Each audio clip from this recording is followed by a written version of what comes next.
Eh ben bonjour à tous et aujourd'hui on se retrouve pour un nouveau retour déchetterie. Donc alors mon bureau il est sale mais ce n'est pas un problème vu que je viens d'exposer il n'y a pas très longtemps ce que j'ai trouvé en déchetterie. Donc aujourd'hui on se retrouve pour un gros retour déchetterie mais un gros. Parce que j'ai réuni deux, trois déchetteries que j'avais faites et il y a pas mal d'objets, de gros objets trouvés. Déjà, on va commencer par les petits, c'est pour ça qu'on est sur le visuel du bureau. Donc, on va déjà commencer déjà par des téléphones que j'ai trouvés comme ça. Hop, tu vas le retourner comme ça. Donc, on va déjà commencer par des téléphones que j'ai trouvés comme ça. Donc, c'est les 4 que j'ai trouvés. Alors, nous avons un petit Sony Ericsson. Je sais pas le modèle, lequel modèle que c'est. Bon, déjà, il y a la batterie, c'est bien. C'est le W58QI ou 580i. Donc, j'ai du mal à distinguer. Donc c'est un Sony Ericsson Walkman qui est bloqué d'SFR, celui-là, et coulissant aussi. Et dedans, nous avons ce qui a été jeté avec, une petite mémoire, une petite carte mémoire. Donc c'est des MS Pro, des M2. Voilà, une M2 de 512 mégas. Donc c'est une Sony tout simplement. Donc elle était dans l'appareil. Donc j'en ai une de 64 mégas et ben là j'en ai une de 512 mégas. Hop, je me suis trompé de sens, enfin je crois. Oui, je me suis trompé de sens. Donc voilà déjà pour ce premier téléphone. C'est le troisième Sony Ericsson que j'ai. Donc là, on a un petit Nokia, donc c'est pas le 3310, celui-là c'est le 3410. Et celui-là d'ailleurs, c'est vrai qu'ils sont chiants à démonter, ceux-là. Voilà. Donc celui-là, il est avec une batterie Blueway, donc c'est du no-name. 5310, donc non, ce n'est pas un 5310. C'est un, comme vous voyez ici, c'est un 3410. Donc je sais pas si vous allez bien y voir, mais je pense que oui, oui. Donc c'est un 3410 ici. Bon, j'ai pas eu le temps de le tester parce que j'ai pas de chargeur. Pareil pour le Sony Ericsson. Enfin, que je songe à acheter des chargeurs. Donc voilà déjà pour ces deux téléphones. Ensuite, on a ce petit LG qui a été avec, donc avec un écran légèrement fissuré. Et hop, démonté avec la batterie. Bon, sans carte mémoire, fort heureusement. Donc c'est un LG P7. Bon, c'est écrit LG P700, mais bon, pour le modèle, j'en ai un peu rien à foutre du modèle. Donc celui-là, il va être sous un Android 4. Je vais dire 4.4 sans me tromper parce que je vais dire juste 4.4 comme ça. Donc celui-là, il s'allume, je l'ai chargé toute la nuit, donc la batterie charge. Donc celui-là, le temps qu'il démarre, on va passer à celui qui est à côté. Hop. Donc celui-là, c'est un Nokia sous Windows Phone. Donc je pense que vous aurez reconnu le logo ici. Donc c'est un Windows Phone celui-là, avec un écran légèrement fissuré, hein. Donc là, il est après démarré et il est bloqué chez Bouygues Telecom le LG. Donc on va revenir sur le Nokia. Donc celui-là, il a juste un écran légèrement fissuré, comme vous pouvez le voir. Et hop, je vais l'enlever. Donc celui-là, je vais pas pu l'essayer parce que j'ai pas tout ce qu'il faut sous la main pour celui-là. Faut que Voilà comment je l'ai trouvé, donc sans batterie. Bon, c'est pas bien grave, la batterie, je peux en trouver une pas trop chère. Donc c'est un 520, un Nokia 520, un 520, je vais y arriver à parler. Donc c'est un Nokia Lumia 520. Et celui-là, je sais pas tout bonnement s'il tourne, parce que j'ai branché le chargeur, mais il n'a pas voulu charger pour le moment. Bon, enfin, il n'a pas voulu montrer des signes de démarrage. Donc celui-là, je pense je vais y dédier une vidéo. On va y dédier une vidéo à celui-là. Voir ce qu'il a, est-ce qu'il y a gros à réparer, est-ce qu'on pourra le réinitialiser. Donc voilà, donc il a fini de démarrer. Donc hop, voilà le téléphone. Bon, il est bloqué là-dessus. Et vous pouvez voir que le tactile tourne sans souci, hein. Même les touches qui sont là, même lui là, tout fonctionne. Donc après, donc comme je disais, il se pourrait que ça soit à 4 points, je sais pas quoi. Parce que j'y vois la notification en haut. Peut-être que c'est un autre, mais je peux pas voir parce que là, il est bloqué. Il va falloir que je le débloque d'une autre manière, de toute façon. Il y a juste le bouton qui est un peu capricieux. Mais à part ça, ça peut faire un petit téléphone.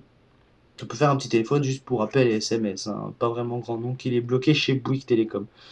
Avec le à bientôt. Voilà. Donc nous voilà déjà. On a déjà fini et je crois qu'il va rebooter sur l'arrêt là. Ah non, c'est bon, il va s'éteindre. Voilà, donc on a fini avec ces petits téléphones. Maintenant, on va passer sur une autre trouvaille. Donc ensuite, on va revenir sur... Ah non, c'est pas celle-là. Celle-là, c'est la mienne. Oh, je viens de me gourer dans ce que je trouve en déchetterie. C'est horrible.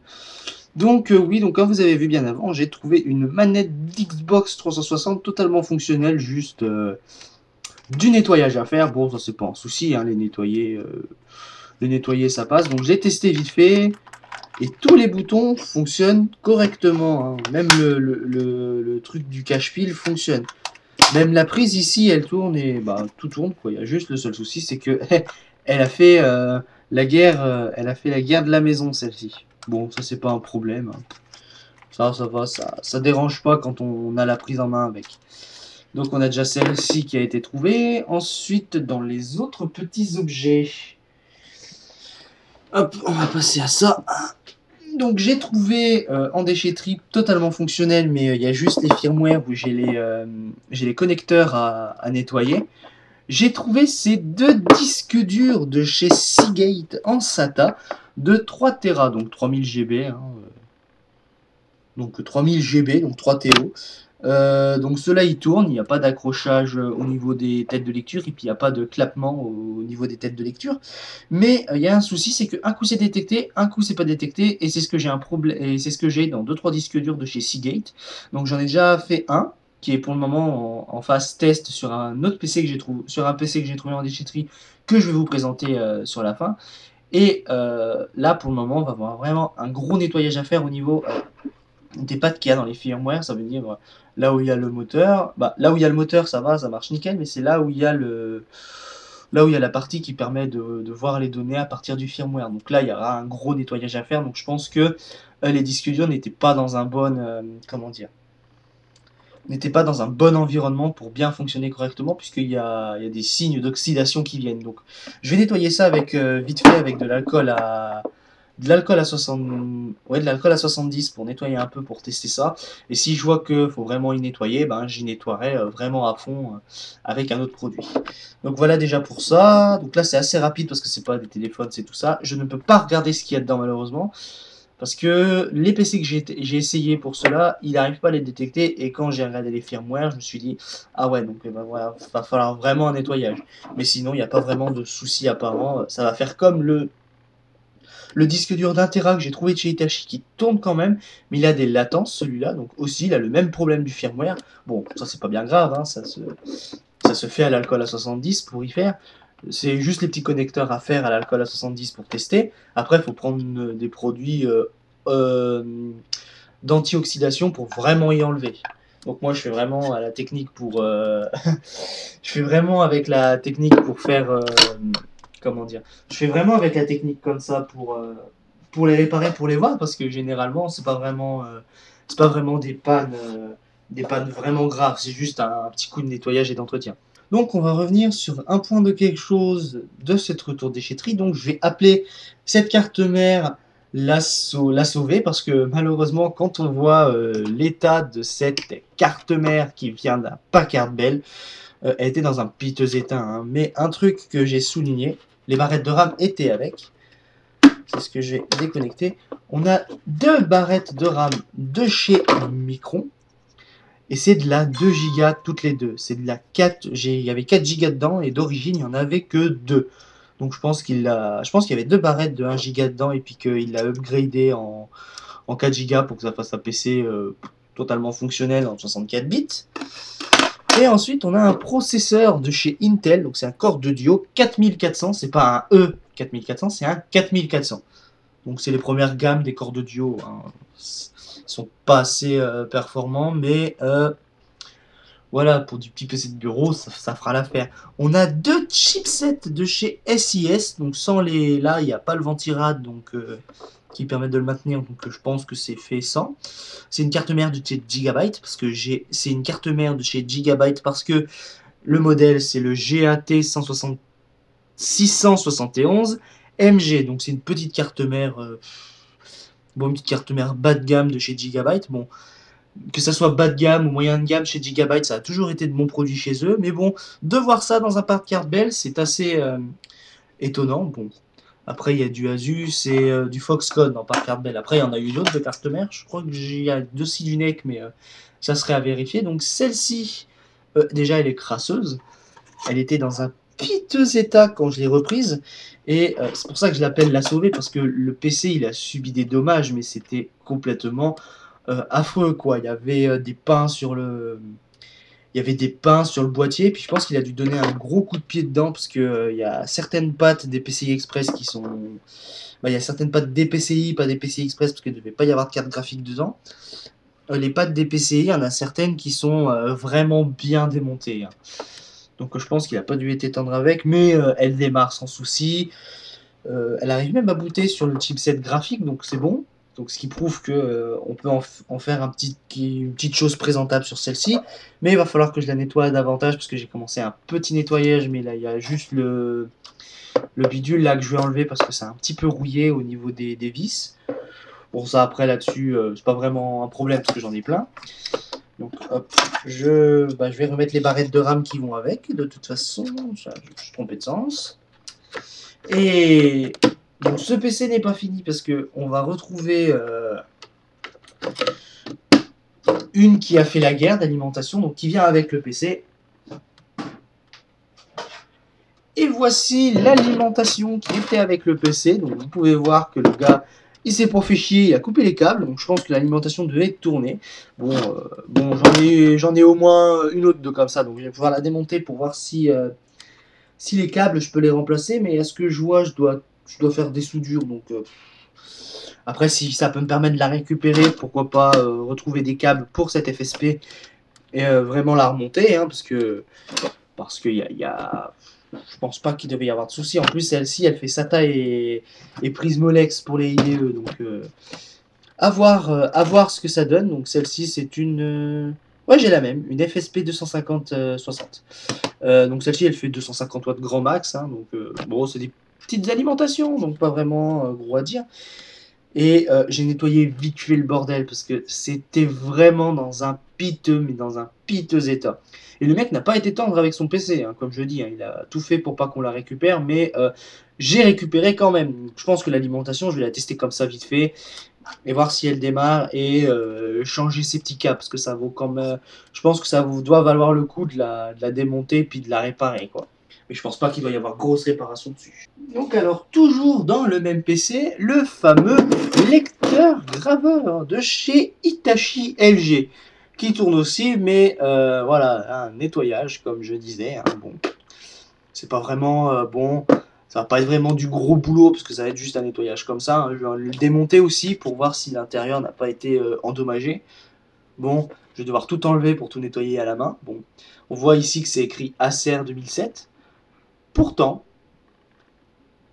ça n'a pas été trouvé dans un Acer. J'ai trouvé ça dans un Packard Bell. Et encore une fois, bah, c'est quand même un peu triste de voir ça dans un PC, quoi. Bon, après, je pense qu'il a dû changer pas mal de composants dedans, à ce que j'avais vu. Mais bon, après, bon, dans celui-là, il n'y avait pas de disque dur, mais c'est pas vraiment bien grave sur celui-là. On va passer ensuite sur les petits objets que j'avais trouvés en déchetterie. Ah oui, j'avais oublié ça. Voici ce que j'ai trouvé avec le Packard Bell en démontant l'alimentation. Une carte mémoire de PlayStation 2, donc de 8 mégas. Donc je l'ai testé vite fait et elle tourne. Mais il y a 2-3 pattes que je dois nettoyer à l'alcool à 70, parce que l'oxydation et tout ça, ben, ça va pas faire que ça tourne correctement. Surtout qu'il y a certaines données corrompues dans cette carte mémoire. Donc encore une fois, je me demande comment les gens font pour corrompre une carte mémoire. Bon, après, elle doit être aussi... vous savez, merde, comment ça se dit, les mauvais traitements des objets, on va dire ça comme ça, hein, de toute façon. Bah, si on prend pas soin de ses affaires et puis qu'on les met pas dans de bonnes conditions, ben, on fait des corruptions de données, surtout avec l'oxydation et la rouille. Bon, là, c'est juste que de l'oxydation quand je l'ai démonté, donc c'est pas vraiment un gros problème avec cette carte mémoire. Donc ensuite, pour finir avec les petits objets, on va revenir sur un PC que j'ai trouvé. Donc là, c'est le dernier. Il était dans un boîtier de chez Madix. Et on va passer à l'alimentation no-name, bien évidemment. une alimentation Gold. Oui. Et elle est super, super, super légère. Et il y a un gros problème que j'ai avec cette tour PC. Un gros problème. J'ai trouvé de l'IDE alors que l'alimentation n'a que du SATA. Ouais. Et une de 550 watts. Il n'y a pas vraiment beaucoup de câblage. Hein. Tu mets un lecteur CD-ROM, un lecteur de disquette, 2 disques durs et va te faire foutre. Ah si, il y a une prise. Ah non, il y en a 2. Ah franchement, j'ai mal regardé. Bon bah heureusement que je regarde encore une fois. Bon bah on a 2 prises Molex, 2 prises SATA et un pour un lecteur de disquette. Bon, c'est du ATX. Mais vu comme c'est du no-name, je l'ai pas testé, j'avais pas envie de la tester celle-ci. Mais quand on a un nom d'alimentation qui commence par Gold, ça vaut pas vraiment de l'or. Hein. Et elle est super légère et on entend le ventilo qui navigue dedans, c'est génial. Franchement, c'est génial. On a une alimentation toute pourrie, je pense. Parce que je pense pas que l'alimentation fasse 550 watts. Hein. Au pire, limite 200 watts grand max, mais 550 watts, bordel. J'ai trouvé ça dans un Pentium 4. Surtout qu'on va voir la carte mère après. Hein. La carte mère est en très bon état, elle, quant à elle. Mais l'alimentation, est-ce qu'elle tourne? J'ai l'impression que oui, mais peut-être pas correctement. Avant de passer à la carte mère, on va passer au disque dur trouvé. Un petit Seagate de 60 Go avec ça en dessous. Donc je pense que ça doit être la dernière gamme des Seagate à avoir ce dernier logo et puis les premiers à avoir ce design là. Et donc comme vous voyez là, j'ai enlevé le jumper parce que j'ai voulu voir ce qu'il y avait dedans et l'OS est totalement corrompu. J'arrive même pas à rentrer dans les documents, que ça soit sous Linux ou sous Windows XP. Même sous Windows 7 d'ailleurs. Hein. J'ai essayé un Windows 7 avec un AMD 64 et j'ai pas vraiment, même Windows 10 aussi d'ailleurs, et j'ai pas vraiment pu voir ce qu'il y avait dedans. Tout est corrompu dedans, même essayer de le démarrer, il me met disque error, donc je pense qu'il n'y a vraiment pas moyen de réparer l'OS qui est dedans, et il est corrompu de chez corrompu celui-là. Bon après, il n'y a pas vraiment de secteur défectueux, il n'y a pas vraiment de dysfonctionnement, elle tourne super bien ce petit disque dur, enfin il tourne super bien, et je pense que je vais l'essayer dans des petits vieux PC comme ça. Et donc ensuite, avant de passer aussi à la carte mère, on va passer sur ce lecteur CD qui était avec. Donc c'est un lecteur DVD-ROM compact disc pour en IDE hein, aussi. Et c'est un Hitachi LG aussi. Hitachi LG, bordel de merde. Et dire que j'ai le même mais en noir là-devant. Et c'est aussi un DVD-ROM. Il y a ça là-dedans. C'est comme ça que j'ai reconnu que j'avais le même. J'avais ça dedans. Donc je me suis dit, ouais, ok. Donc celui-là, j'ai pas pris le temps de le tester parce que j'ai encore d'autres lecteurs CD-ROM et DVD-ROM à tester, en IDE aussi. Parce que j'ai pas beaucoup de SATA, j'ai beaucoup plus d'IDE que de SATA, mais bon, ça c'est pas vraiment un problème. Et bon, il va falloir que je teste ça avec... On testera ça avec le PC que j'ai trouvé, comme ça nous fera un petit test, retour déchetterie. Il va falloir vraiment que je songe à en faire d'autres de tests retour déchetterie. Et donc maintenant on va passer au dernier du retour déchetterie. Donc là c'est la dernière fois qu'on va voir le bureau. Après on va passer sur mon petit meuble où je teste les cartes mères pour présenter les grosses choses. La dernière carte mère que j'ai trouvée c'est une Asus P5S D1. Donc celle-ci, d'après les renseignements, c'est une de chez Fujitsu Siemens. Donc après à voir si ça tombe bien. Donc on a aussi du chipset SIS. Comme vous voyez ici, donc c'est un chipset de chez SIS. Bon, celui-là il date de 2004, donc c'est du Pentium 4. Et donc je me suis dit du départ que ça devait peut-être un petit cell rondé comme ça. Donc on a de la mémoire en DDR. Et comme ma Gigabyte, j'ai 4 ports SATA avec 2 ports IDE. Hein. Donc je pense que celle-ci, hop, on va remettre correctement. Donc je pense que celle-ci, je pourrais essayer au moins de faire un NAS avec. Donc pourquoi pas essayer, tiens, en plus on a des ports comme avec, donc c'est ce qui me permettra peut-être de le brancher à un système ou de le brancher en réseau. Hein. Donc on a un gros ventilo de chez AVC, un super AVC,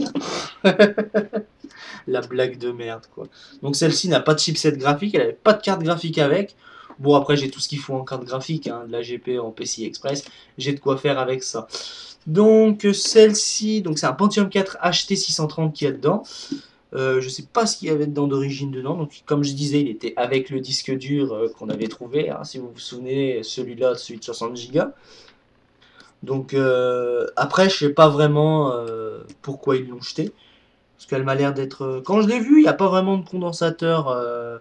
Il n'y a pas de condensateur gonflé. Là, les cartes mères que j'ai trouvées en déchetterie n'ont pas de condensateur gonflé. Ce qui est étonnant pour des objets jetés. Hein. Ça se trouve, c'est juste des personnes qui les jettent comme ça parce que ça les encombre. Mais bon, hein, déjà, on est sur une bonne carte mère. Donc celle-ci, elle fait que Pentium 4 et Celeron. Hein.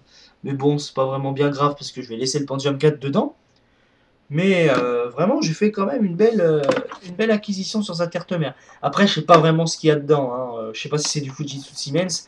Après, il y a Packard Bell aussi qui avait cette carte mère. Il y avait HP aussi, mais après, je devrais voir. Mais normalement, ça devrait être du Fujitsu Siemens, vu comme ça revient souvent dessus.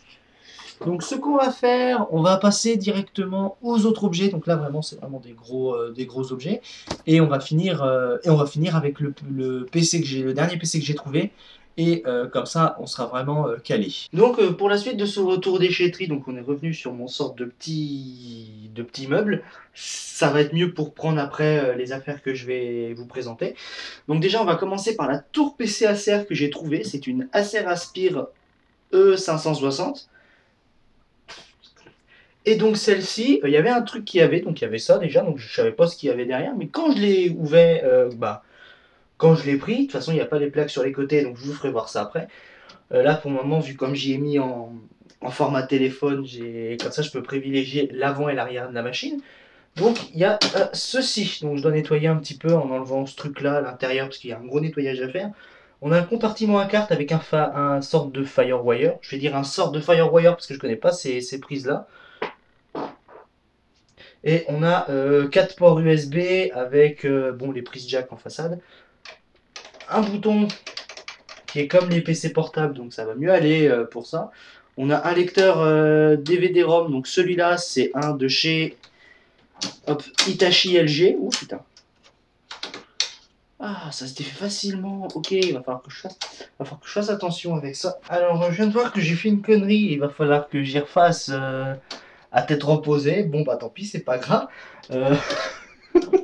Et je fais ça dans une vidéo retour déchetterie. Donc ce que je vais faire, bordel de merde, je vais vous faire voir l'arrière. Désolé si je me tape un fou rire, mais franchement, le fait d'avoir fait ça, ça me fait rire. Nous revoilà sur la façade arrière de la tour PC. Donc on a un truc totalement basique hein, sur celui-là. Sauf que là, ça a été assez malin de la part du fabricant de la carte mère, donc je pense que c'est Acer, c'est qu'ils ont mis le SPDIF en optique et en analogique directement ici, au lieu de directement sur la carte mère, parce que sur d'autres cartes mères, là où il y a les ports COM ou les ports d'imprimante, juste entre les deux ou sans enlever la prise VGA, ils te mettent généralement là le SPDIF. Et après, les gens, ils y confondent généralement avec le truc vidéo qui est intégré, mais en TV. Et c'est assez rare d'en trouver dans certaines cartes mères, mais ça peut se trouver le vidéo intégré, mais dans ces cas-là, c'est pas des chipsets qui sont à l'intérieur en vidéo, c'est pas des chipsets de grande qualité. Là d'ailleurs, celui-là, c'est un chipset de chez ATI, c'est un Express 200. Quand je l'ai essayé, d'ailleurs, c'est avec le fameux disque dur que je vous avais parlé il y a un instant. Celui-là, celui que je vous disais, bon, ça, celui-là, c'est un de 500 Go que j'avais acheté. Et il avait les tares que je vous avais dit par rapport aux autres, qu'il fallait nettoyer directement les connecteurs. Donc ce qu'on va faire, vu comme j'ai déjà présenté l'avant et l'arrière, et que l'avant ça a fait un gros bide, enfin un gros bide, ça a fait un petit truc que j'avais pas prévu à la base, je vais redresser puis vous faire voir déjà le premier côté de la machine.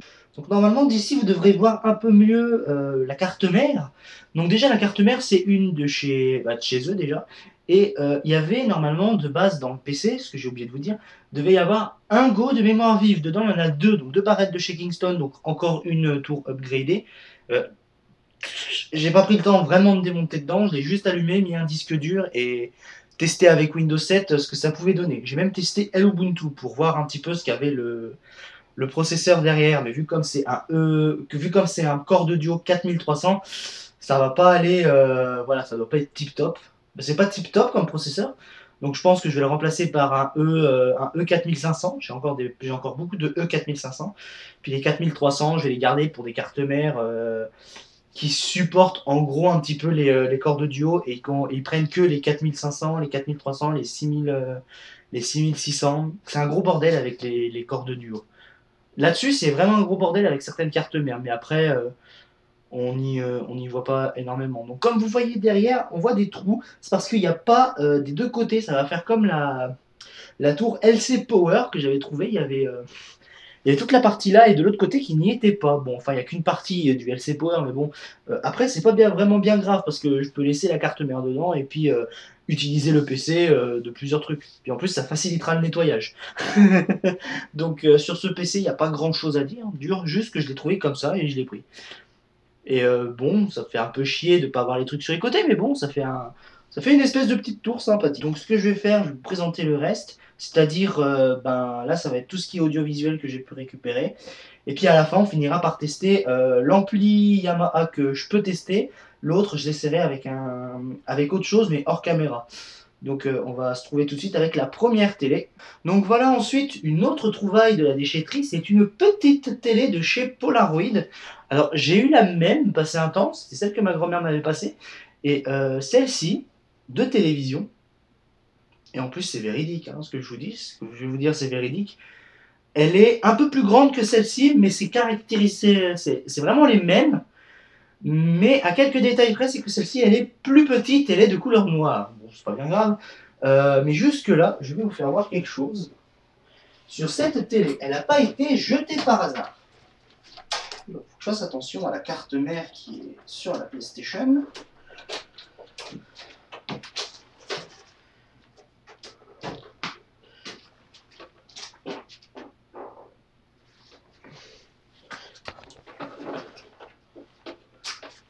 Voilà. Donc ce que je vais faire, je vais la brancher. Et normalement, on devrait avoir une LED. Oui, vous devez tous voir un petit peu la LED qui doit se présenter. Oui, c'est bon, ça va se voir. Et je vais l'allumer. Bon, elle se mettra directement en TV, donc hop. Ce que je vais faire, je vais utiliser ma télécommande universelle. Bon, ça ne va pas marcher. Bon, donc comme vous voyez, l'écran fonctionne très bien. Donc il va falloir que je commande une télécommande pour la faire tester vraiment, parce qu'avec les boutons, c'est vraiment imprécis. Donc je ne peux pas vraiment essayer. Donc au niveau de cette télé, je l'ai récupérée comme ça. Je vais juste avoir un gros nettoyage à faire. Mais si vraiment je veux l'essayer, il va falloir que je trouve une télécommande. Je l'essaierai comme ça avec 2-3 produits que j'ai, donc genre la PlayStation ou encore le PC TV. Tiens, pourquoi pas essayer le PC TV avec. Puis je vais voir ce que je pourrais en faire avec. Après, ça pourrait très bien me servir en tant que seconde télé ou autre chose. Alors ensuite, sur le second retour, ça va être un écran. Hop. Un écran de chez Samsung. Et celui-là a un gros problème. Alors au départ, il démarrait pas quand je l'ai essayé, mais là, il a démarré bizarrement. Là, j'ai un gros problème au niveau de l'écran. J'ai des taches, donc je pense qu'il a dû ramasser pas mal l'humidité, celui-là. Il faudrait que je voie à peu près à combien je pourrais négocier une dalle d'écran pour voir ce que je pourrais en faire après. De toute façon, je pense que ça pourrait être un écran assez utile comme Samsung. C'est un ThinkMaster 2253LW. Ouh, ça va pas être donné le type d'écran. J'espère que c'est pas du LG Philips parce que c'est des écrans qui ont tendance à coûter très cher. Mais après, il faudrait que je voie avec 2-3 écrans que j'ai. Je crois que je dois avoir 2-3 écrans de même dimension. Il faudrait que je regarde. Donc, je n'ai pas les spécifications de celui-là, mais je suis étonné de voir qu'il a été jeté juste par des ridicules petites taches. Donc je pense que le mec qui l'a acheté, il a dû se dire que ça valait pas la peine d'être réparé, mais je pense que celui-là, il y a vraiment la peine de le réparer. Après, il faudrait vraiment que je voie directement sur celui-là. Donc faudrait que je voie ça, en externe et voir combien pourrait coûter l'écran. Je pense que je mettrai le prix de la dalle d'écran directement dans la vidéo ou dans une prochaine vidéo, je dirais. Je pense que ça sera plus dans une prochaine vidéo. Bon, bah déjà, c'est déjà bon signe, je sais qu'il s'allume, donc j'ai pas besoin de changer la carte d'alimentation. Ouais, va falloir que je regarde pour une dalle d'écran. Pour une dalle d'écran, alors. Avant de finir sur le gros du panier, parce que ça, c'est des petites trouvailles encore à la rigueur, c'est une télé que j'ai la même, c'est une Sony Bravia. Et celle-ci, elle a été trouvée sans le pied. Voilà, donc il manque le pied sur celle-ci. Mais bon, c'est pas un problème, parce que vu comme j'ai la même, je vais pouvoir peut-être celle-là la garder pour... hop. Vu comme j'ai la même télécommande, ça me permettra de l'essayer comme ça. Hop, donc ce que je vais faire, je vais brancher la PlayStation. Parce que la PlayStation est branchée, donc hop, je vais pouvoir la brancher sur le côté. Désolé de gâcher ce plaisir en me mettant devant. J'ai trouvé une télécommande comme ça, putain. Il va falloir vraiment que je voie pour ça. Donc je viens de me rendre compte que j'ai même pas branché la console. Honte à moi, bordel. Je vais te brancher là, toi. Et voilà. Bon, je vais m'occuper d'allumer la télé, puis on va voir avec la PlayStation ce que ça donne, parce que j'ai testé que le HDMI quand je l'ai trouvé. Je vais zoomer un peu. Voilà. Comme ça, on verra un peu mieux. Bon, c'est bon, on a un peu le temps. Donc là, on est sur HDMI. C'est bon, c'est nickel. C'est la même télécommande. Hop, c'est sur AV3. Et c'est parti pour démarrer la console. Ah.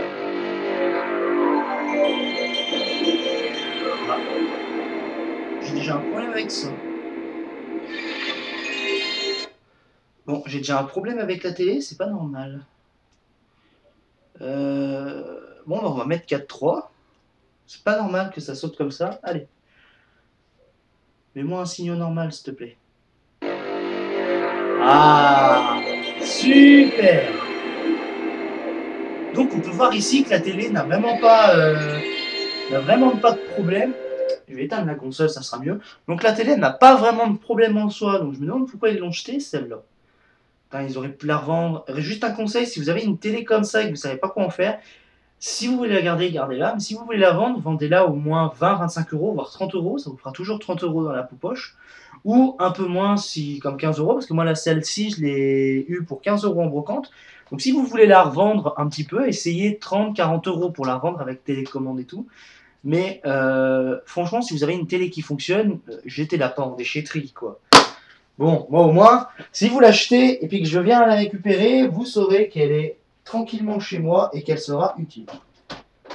Donc maintenant, ce qu'on va faire, on va passer au dernier truc du panier, comme ça on sera tranquille. Et puis la télé, je vais la mettre de côté. Et donc voilà la dernière trouvaille de ce retour déchetterie. Donc j'ai trouvé, ça va, je ne sais pas si ça va ensemble, mais je pense que oui. Nous avons au-dessus un AV Receiver, donc c'est deux Yamaha. On a deux amplis de chez Yamaha, un qui est un Dolby Surround Pro Logic, et l'autre c'est un stéréo amplifieur. Donc bon, je pense que les deux vont ensemble, parce que le premier qui est au-dessus, il a un switch, et que l'autre il n'a pas de switch, mais en tout cas il a un truc pratique, c'est qu'il a directement le phono dessus. Désolé, je viens juste d'avoir une petite notification, je t'ai regardé vite fait ce que c'était. Donc sur celui-là, on a comme sur celui de ma mère, elle a un Kenwood, elle a le speaker A et B, donc on peut faire de la sono avec ça, c'est ce qui est génial. On a les basses, le treble, la balance, le loudness, je sais pas trop à quoi ça sert le loudness, et on a l'enregistrement si on veut enregistrer en externe, en sortie. Ça fait qu'on a le CD, la radio, le vinyle, le cassette. Ça va être, pardon, veuillez m'excuser, ça va être très pratique pour moi ça, pour tester un appareil mini-disque que je projette de m'acheter. Donc l'appareil mini-disque, ça risque d'être un Sony, parce que je préfère acheter Sony pour les mini-disques, j'ai pas trop confiance entre les autres marques, même si Sony reste les propriétaires du format mini-disque. Mais vu comme les lecteurs mini-disques, il y a aussi dans certaines grandes marques, ça peut arriver, il y a des marques un peu obscures en caractère de CD optique, de mini-disque, que je préfère pas trop m'y aventurer. Après, peut-être que Sony fait pareil, mais je sais que dans certaines platines mini-disques, on peut trouver des marques obscures no-name, et on a dessus une carte Sanyo, JVC, et la lentille, c'est une Sony.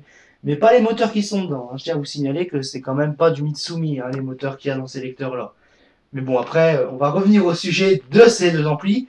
qui tourne. Donc, ah oui, j'ai oublié d'en brancher un. Celui-là, c'est lequel? Si c'est celui-là, je vais le brancher sur le switch. Et celui-là, ça a l'air d'être... Hop. Je vais pas débrancher la télé. Hop. Débrancher la télé. On va brancher ça. Voilà. Bon, je pense que ça, c'est plus un... Je pense que celui-là, c'est plus un equalizer. Dommage qu'il soit pas graphique, celui-là. J'espère que le switch il tourne. Après, je vous ferai voir grosso merdo l'arrière. Mais déjà, on va commencer... Oh.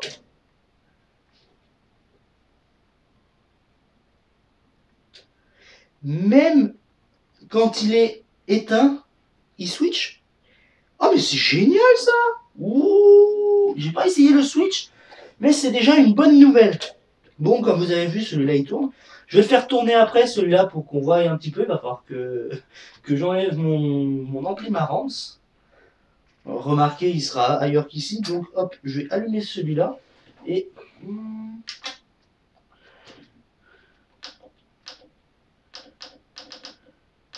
Ouais! Donc là, c'est vraiment un home theater. Donc, je vais peut-être éviter de faire ça. Donc là, je le mettrai sur CD pour tester le CD. Le pur direct, j'ai vu souvent ça dans les lecteurs, dans les trucs d'époque.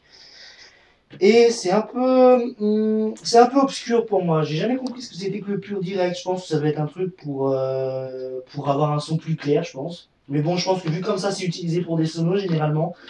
Il n'y a pas vraiment besoin de grandes choses. Bon, déjà, on sait déjà que ces deux-là fonctionnent. Je vais les retourner.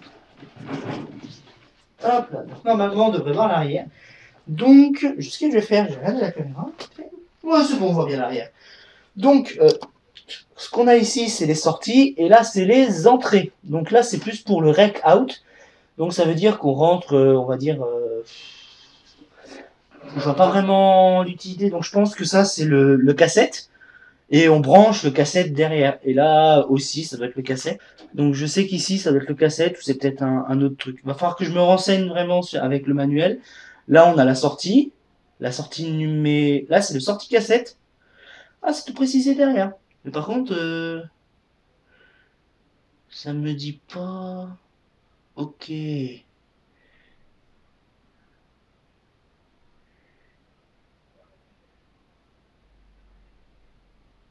J'ai un gros problème avec celui-là. Je sais pas du tout comment les commuter ensemble. Parce que là, on a le S-Vidéo. Là, on a l'entrée.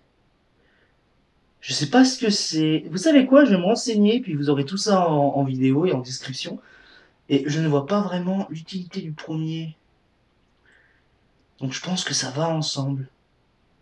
Parce que là, c'est input. C'est vraiment quelque chose d'obscur pour moi, ce genre de truc. Mais bon, en tout cas, ici, on a les trucs analogiques. Et le phono, il est ici. Et ça, si vous vous posez la question, c'est que certaines platines vinyles avaient besoin qu'on bloque un sorte de petit truc ici. On appelle ça le ground. C'est abrégé en GND et on met le phono ici. Donc vu comme moi j'ai pas de platine vinyle avec un ground, ça va beaucoup mieux pour ça. Donc j'ai juste à brancher en phono et ça passera nickel. Bon bah voilà, c'est tout ce que j'avais à aller dire sur ce retour déchetterie. Avant de nous quitter, je vais tester le premier ampli, donc ça veut dire celui-là. Et vous verrez en caméra un petit peu comment ça tourne. Voilà, je vous dis à la prochaine pour d'autres vidéos.